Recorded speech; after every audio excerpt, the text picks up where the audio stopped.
All right, guys, welcome back for another video. In today's video, I want to cover the topic of volatility.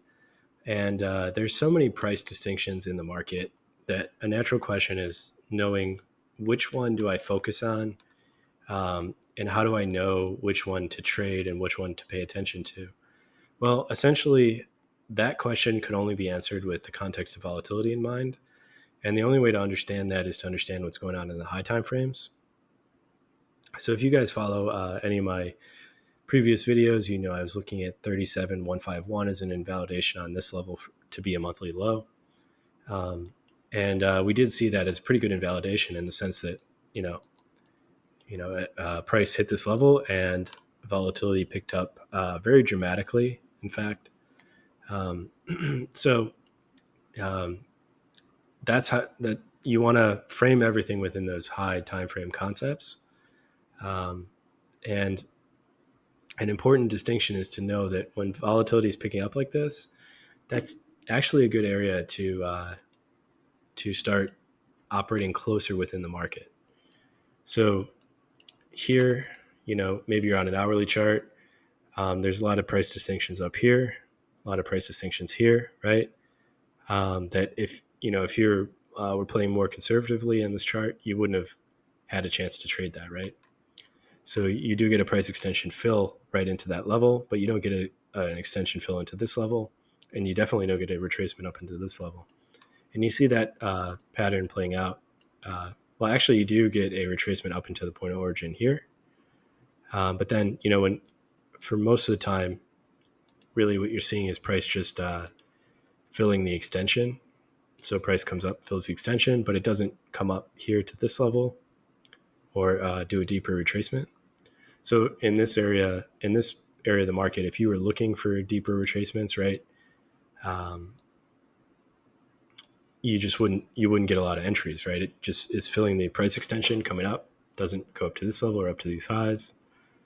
And you see the same pattern here, right? Comes up, fills the extension. So ultimately, this is an area of the market to play closer to the market, right? So you want to, because the volatility is moving so aggressively, you want to play near to the market, right? So just essentially play those price extensions. You don't want to be looking for deeper retracements or inside gaps, really. And that's a little bit counterintuitive because, if you look at a volatility indicator and you think, well, volatility is really high, I want to be standing further back from the market.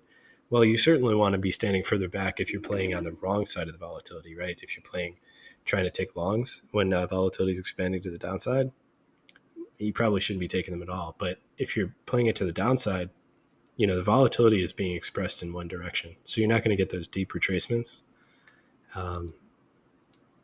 And, if you look at the nature of a price swing, there are certain areas within the price swing where price is moving aggressively and volatile in a volatile nature. And then other areas where, it's just not. And here's a great example, right? We marked off the monthly chart. So here, this is kind of following along the same line as the monthly low.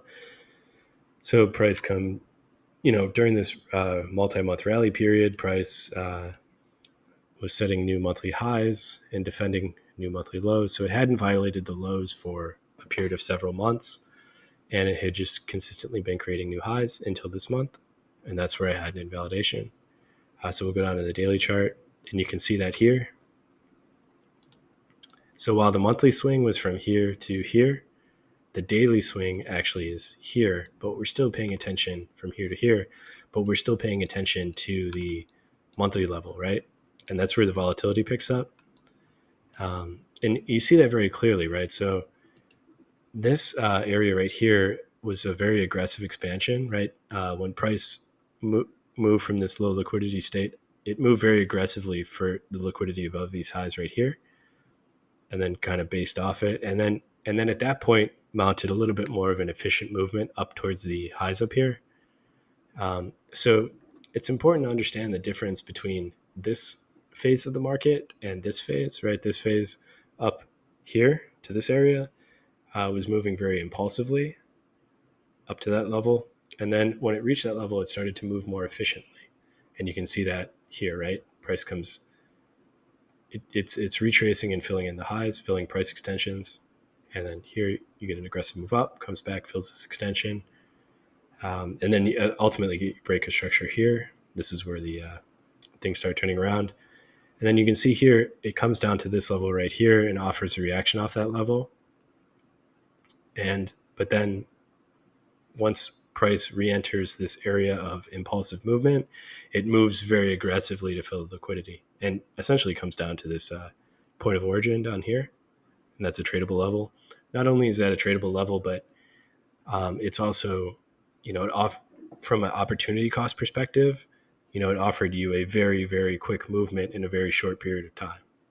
And that's really what we want as a trader, because, we don't want to sit in a trade and wait forever for it to play out for us.